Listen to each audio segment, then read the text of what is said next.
और इस बीच बड़ी खबर आपको बता दें, मध्य प्रदेश में बीजेपी ने उपचुनाव जीता। जी हां, अमरवाड़ा सीट पर बीजेपी ने 3252 वोटों से इस सीट को जीत लिया है।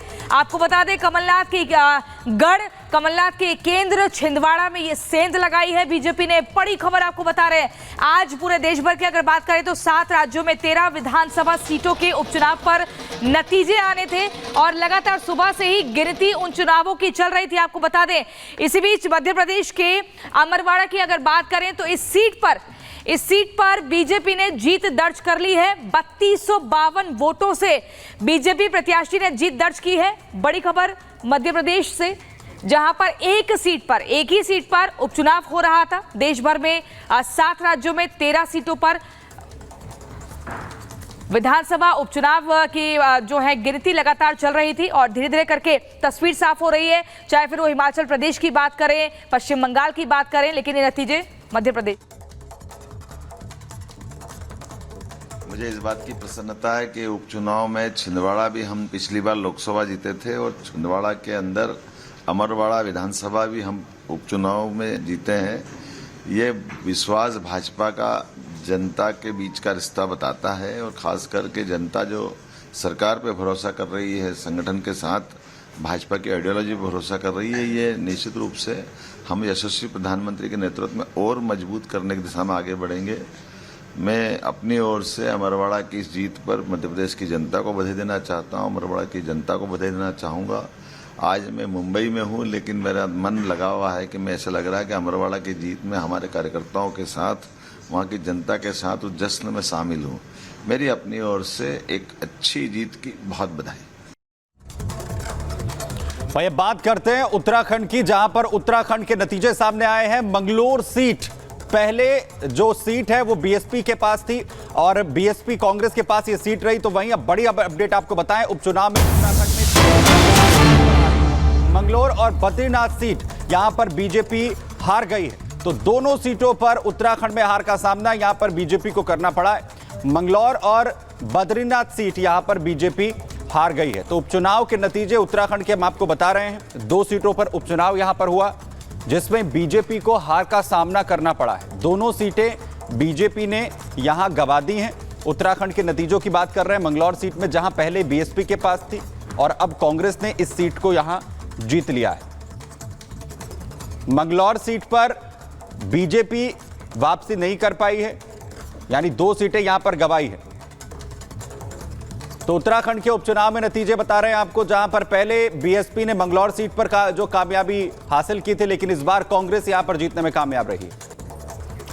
तो बिल्कुल इस वक्त हमारे तमाम सहयोगी हमारे साथ में जुड़े हुए हैं। सत्यविजय हमारे सहयोगी मध्य प्रदेश से जुड़ चुके हैं, देहरादून से रतन हमारे साथ जुड़े। सबसे पहले सत्यविजय को रख कर लेते हैं। सत्यविजय, एक बार फिर से बीजेपी ने जीत का परचम लहरा दिया है और सबसे बड़ी बात छिंदवाड़ा से, क्या कुछ और जानकारी?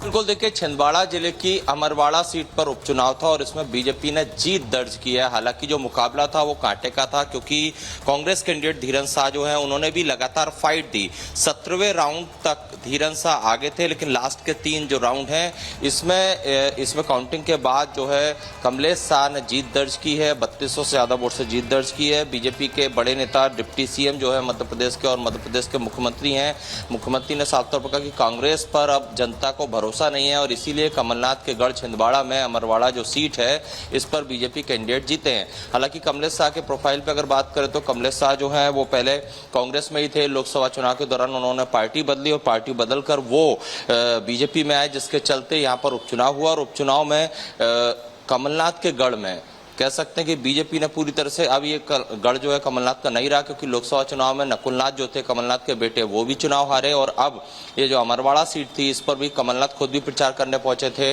लेकिन वो कांग्रेस कैंडिडेट को जीत नहीं दिला पाए।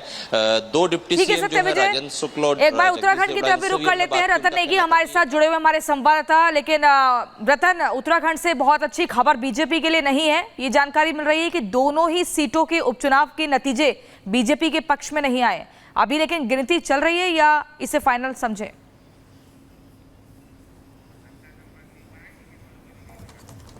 तो रतन के बाद हम यहां पर चलेंगे, संपर्क नहीं हो रहा है। वहीं बड़ी खबर आपको बताएं, मध्य प्रदेश में जहां बीजेपी की जीत पर डिप्टी राजेंद्र शुक्ला ने कहा है कि सुशासन की जीत हुई है। यह सुशासन की जीत का संदेश है। कांग्रेस को आत्ममंथन करने की यहां जरूरत है, ये कहते हुए डिप्टी सीएम नजर आए हैं। तो बीजेपी ने मध्य प्रदेश में उपचुनाव में जीत हासिल की है, जिस पर डिप्टी सीएम राजेंद्र शुक्ला ने कहा है कि यह बड़ा मैसेज है। भारतीय जनता पार्टी के सरकार के द्वारा किए गए कार्यों का असर पूरे मध्य प्रदेश में है और वही असर छिंदवाड़ा में भी पहुंच चुका है। इसीलिए हम लोकसभा जीते हैं और हम इस चुनाव को भी हमने जीता है। कांग्रेस ये कह रही है कि प्रशासन की जीत है, प्रशासन का दबाव बना के पैसे की जीत है, लोकतंत्र की। कांग्रेस को आत्मबंधन करना चाहिए। एक एक करके उनकी सारी सीटें वो हार रहे हैं, जनता से उनका भरोसा टूट रहा है। उसके बाद भी वो वास्तविकता को खोजने के बजाय ईवीएम पर दोष देते हैं। जब चुनाव जीत जाते हैं तो प्रमाण पत्र लेके और धीरे से निकल जाते हैं, और जब हार जाते हैं तो ईवीएम को दोष देने लगते हैं। उनको आत्ममंथन करना चाहिए।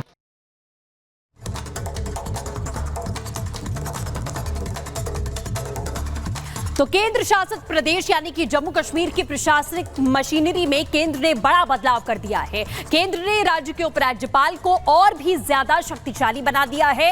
राज्य में सरकार गठन के बाद भी अहम मामलों में एलजी की मंजूरी बेहद जरूरी होगी। आपको दिखाते हैं इस रिपोर्ट में।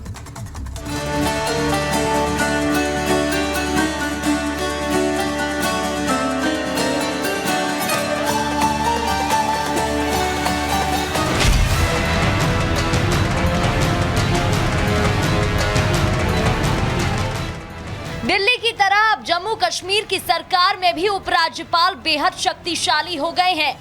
केंद्र सरकार ने नियमों में बदलाव कर उपराज्यपाल की शक्तियों में इजाफा किया है। केंद्र गृह मंत्रालय ने इस बदलाव पर मोहर लगा दी है, जिसके बाद पुलिस और प्रशासन के अहम निर्णय के लिए एलजी की अनुमति जरूरी है। एलजी को ताकत देने के लिए केंद्र गृह मंत्रालय ने नोटिफिकेशन जारी कर दिया है, जिसके अनुसार जम्मू कश्मीर पुनर्गठन अधिनियम 2019 में बदलाव किया गया है। जम्मू कश्मीर पुनर्गठन अधिनियम की धारा 55 में नए नियम जोड़े गए हैं, जिसके तहत प्रशासनिक पुलिस के मामलों में एलजी की अनुमति जरूरी है। राज्य सरकार को मुख्य सचिव के माध्यम से एलजी के पास फाइल भेजनी होगी, जिस पर एलजी की अनुमति के बाद संबंधित प्रक्रिया आगे बढ़ाई जा सकेगी। राज्य में विधानसभा चुनावों की आहट के दौरान केंद्र सरकार का ये फैसला राज्य की प्रशासनिक मशीनरी के लिए बेहद अहम है। वहीं अभी ये नियम लागू भी नहीं हो पाया कि इस पर सियासत शुरू हो गई है। राज्य की मुख्य सियासी पार्टी नेशनल कॉन्फ्रेंस ने केंद्र सरकार की मंशा पर ही सवाल उठाए हैं। ये तानाशाही है। 8वां के 9वां साल है, यहाँ लोगों ने अपनी हुकूमत चुनी नहीं है, न हुकूमत चुनने दी। कोई इलेक्शन हुआ नहीं। बार बार दोहराने के बाद भी कि ये जमहूरियत के खिलाफ है। अवाम जो है, दुनिया की अवाम हिसाब मांगेगी। आज नहीं तो कल इसको अवाम के सामने, अवाम के कटहरे में खड़ा रहना है। जो ये जो